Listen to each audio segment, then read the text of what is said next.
wote tuko tayari. Karibuni.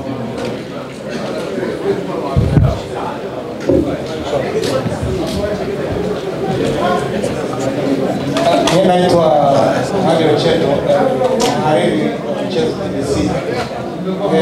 Rais alisema vitu viwili. Kwanza kupokea maagizo kutoka nje. Sasa umejipangana kuhakikisha kwamba haupokei maagizo kutoka nje na kutuambia mpira huu. Kweli. Asante sana kwa swala zuri hilo ambalo rais alilionyesha hapa la kwamba yule kuja na kiongozi ambaye ana maagizo kutoka nje. Nafikiri mimi nilikaimu hii nafasi, nilikuwa makamu mwenyekiti wa bodi liko miaka 4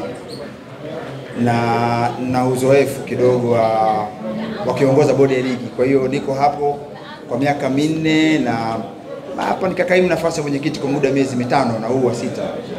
Na hilo jambo halikuwepo. Mimi nafikiri bodi ya ligi kuu inaongozwa na kanuni na taratibu ambazo hazitoi nafasi ya mtu kuleta mawazo yake au kuleta mawazo kutoka nje ya zile taratibu ambazo zilizopo. Hilo ni wahidi tu mbele yenu kwamba hilo halitotokea ndani ya uongozi wangu. Tutakuwa na uongozi wenye uadilifu na uaminifu kwa mpira wa nchi yetu.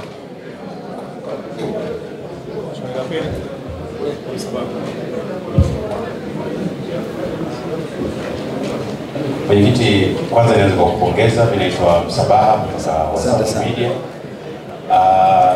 Mpira unahitaji kutumikia ili mambo yaende. Nini hasa ambacho umekipanga kuanza nacho? Naamini kabla hujaomba nafasi kuna vitu umeviona kwamba unatamani kufanyia kazi kusogeza ama kutoa mchango wako kwenye mpira wa Tanzania. Nini ambacho umekipanga kuanza nacho? Asante sana. Kweli mpira unahitaji kuutumikia. Kama ujuavyo, huwezi kupata hii nafasi ya kugombea bodi ya ligi au wajumbe wenzangu hapa bila kuwa kiongozi kwenye timu ya mpira. Ni kwamba lazima ujitoe huko ulipo ili kuja katika hizi nafasi kubwa kabisa za kutumikia mpira kwa jumla wake. Na kama ujuavyo, bodi ya ligi inaongoza ligi hizi 3, ligi ya NBC Premier League, Championship na First League. Mpira kwa ujumla wake uko ndani ya mwamvuli mkubwa wa TFF ambao unaongozwa na rais wetu makini ndugu Wallace Karia. Kwa hiyo upande wa hizi ligi ambazo zinasimamiwa na bodi ya ligi ambayo tumekasimishwa kuziongoza, nihakikishie tu jambo la kwanza, kama nilivyosema kwenye hotuba yangu fupi, mpira wetu unakuwa. Mpira wetu unakuwa kwa kila nyanja.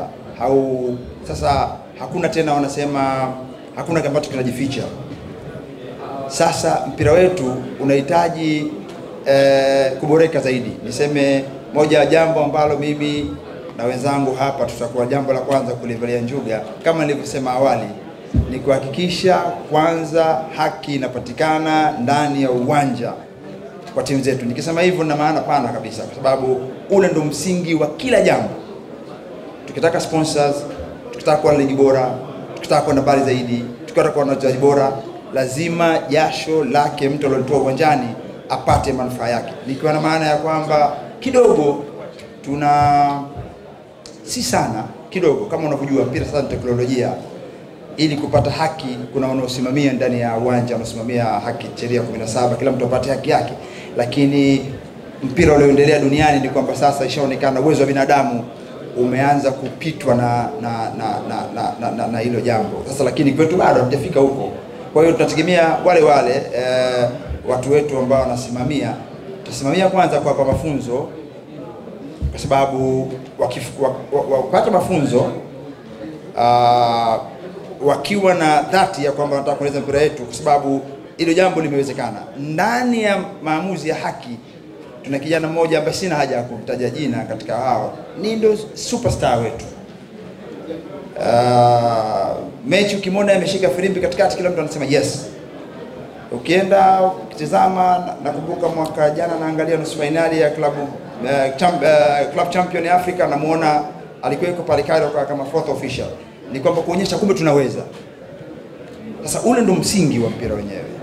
Sasa jambo la mwanzo ni kwenda kuhakikisha kila klabu iwe kubwa iwe ndogo inapata haki yake ndani ya uwanja, ili mpira wetu ukisha kuwa tayari na ushindani ambao kila mtu apata haki yake, kila kitu kitakuja, sponsors watakuja, maslahi yataongezeka na mpira utakwenda juu. Lakini lazima kwanza uanzie kule chini kwenye mzizi. La tatu hapo. Mwenyekiti, hongera. Mimi naitwa Sostenes. Swali langu chombo cha vilabu, na ndio maana hata viongozi wote wametoka kwenye vilabu, ni kwa kiasi gani mtaweza kupigana na kusimamia kuhakikisha mnapigania maslahi ya vilabu na wanafaidika na kile ambacho nyinyi mnapigania? Asante. Mimi na wenzangu hapa kama nilivyosema, hatukubebeshwa mzigo mkubwa wa kutaka kuchukua mpira wa Tanzania wote kwa juu mabega yetu. Hapana. TFF ipo inashughulikia kila program za kuendeleza vijana, mipira ya wanawake, timu ya taifa zipo zinaendeleza. Huku hatuna jukumu hilo. Jukumu letu ni ligi zetu 3 kuwa bora zaidi, kupata maslahi zaidi. Lakini maslahi zaidi ndani ya mpira. Mpira ni mchezo ambao unataka ushindani. Wanasema kama ile ladha. Siku moja ndio kusema tunakosa ladha ile ya mechi, wakati mwingine unaondoka. Kuna mtu akanikosoa Kiswahili ananiambia huko sawa, ladha inapatikana mdomoni. Lakini mimi niliona bado mimi nikambishi ndani ya moyo wangu, nikiamini kwamba bado mpira una ladha. Ikiwa unakwenda uwanjani ukiona mambo yanakwenda sivyo ndivyo, unakosa ile test ya mpira. Sasa mimi nikiwa sponsor namba 3 niko pembeni, nataka niingize pesa yangu pale kwenye mpira ambao nauona mpira wenyewe huko hauna ladha tena. Nikisema hivyo nafikiri na maana pana kabisa. Kwa hiyo lazima hili jambo sio la viongozi wa bodi ya ligi tu, sote kwa jumla wetu. Huu mpira umekuwa namba 4 Afrika, si kazi ya bodi ya ligi, si kazi ya TFF. Mmefanya kazi kubwa sana. Waandishi, ukifungua simu yako unakwenda kwenye mitandao unakuta kazi yenu ipo.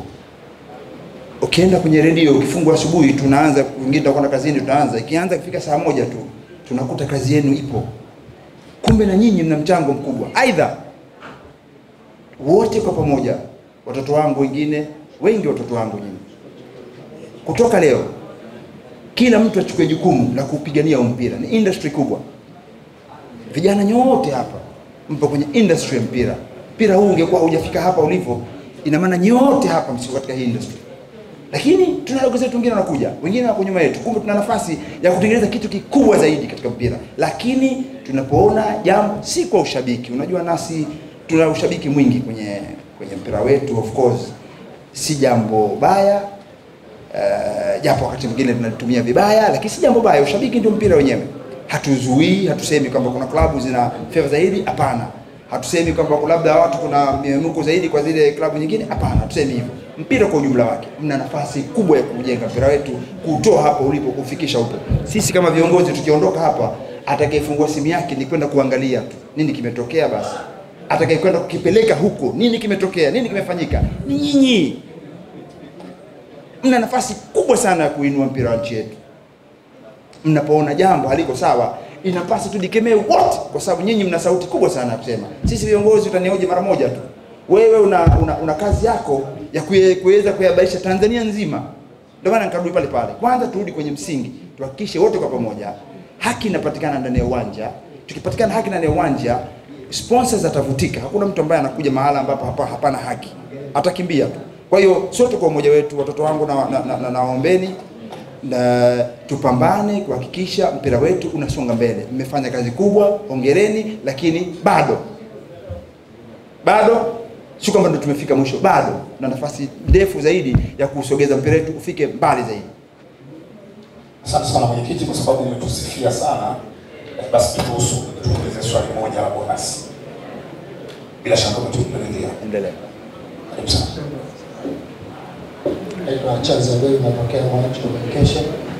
Kwanza nakupongeza mwenyekiti na wajumbe waliochaguliwa na kama mmoja.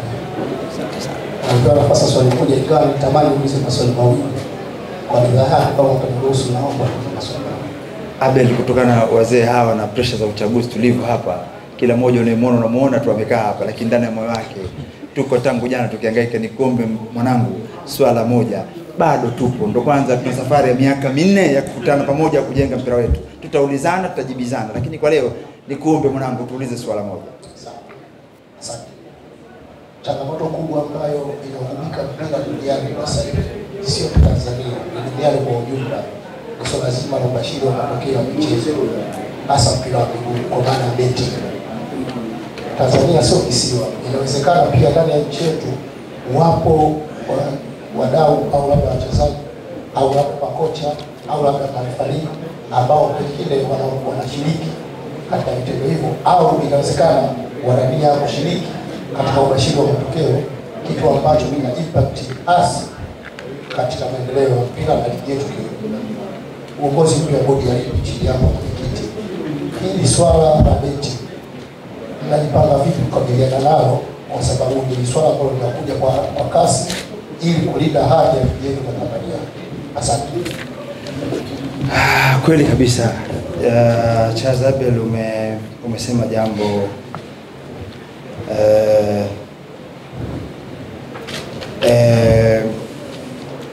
umesema jambo ambalo lipo kwa kweli na ni hatari ambayo inanyemelea mpira wetu, ambalo sasa halifichiki tena, kwa sababu linazungumzwa na kuzungumzwa japo wenzetu washapiga hatua sana mchezaji wenzetu, manake mpaka mchezaji anaweza akafuatiliwa akaonekana na akachukuliwa hatua. Kwetu hatujafika huko bado, lakini hili swala ni kwamba lipo katika kanuni, tayari limeingizwa kwenye kanuni zetu, na tutaongeza nguvu kulifuatilia, japo katika ufuatiliaji huo hauhitaji viongozi tu peke yetu huku, hata nyinyi Ndokejo una nafasi vile vile kupigana mambo beti yasituharibie mpira wetu, kwa sababu kama nilivyokuambieni hapa, mpira ni ladha. Sasa ladha ikosekana ikiwa vijana wetu wakiingia kule ndani, sasa kama tunavyosikia, manake wakati mwingine labda watu inawezekana yapo kwa ukubwa huo, inawezekana watu wanaongeza chumvi, lakini ile jambo lipo. Manake bila kukubali tatizo huwezi kulitatua. Kwanza tulikubali kwamba tatizo lipo, lakini kumbe sote kwa umoja wetu. Hili jambo linataka viongozi tu, kwa sababu mpira wetu ukifa, nyinyi vijana mpira wetu ukishakuwa ovyo. Kama kuna wengine wadogo zenu mmeacha shule ambao wanasomea kazi za uandishi hivi, watakuja kukuta nini huku tena? Watakuta tena limebakia labda jeneza tu, hakuna kitu. Kumbe tukipambana wote, hii industry yetu ikawa kubwa zaidi. Wakati sasa viongozi wenu tunapambana, kwa sababu kama unajua hapa betting kwetu ni biashara halali, lakini sasa umwingiliani wake na katika mpira wetu sasa ndo unatuharibia. Japo hatuna ushahidi, siwezi ile biashara watu siwezi kusema kwamba unaharibu, lakini kwa maneno kwamba kuna kensa inaanza kuingia ndani ya mpira wetu. Lakini hilo tunalifanyia kazi, lipo ndani ya kanuni, tutashirikiana na taasisi nyingine pamoja na nyinyi, tutapambana nalo ili jambo lisituharibie mpira wetu ili tuonge mbele zaidi. Asante sana mwenyekiti, na kufikia hapo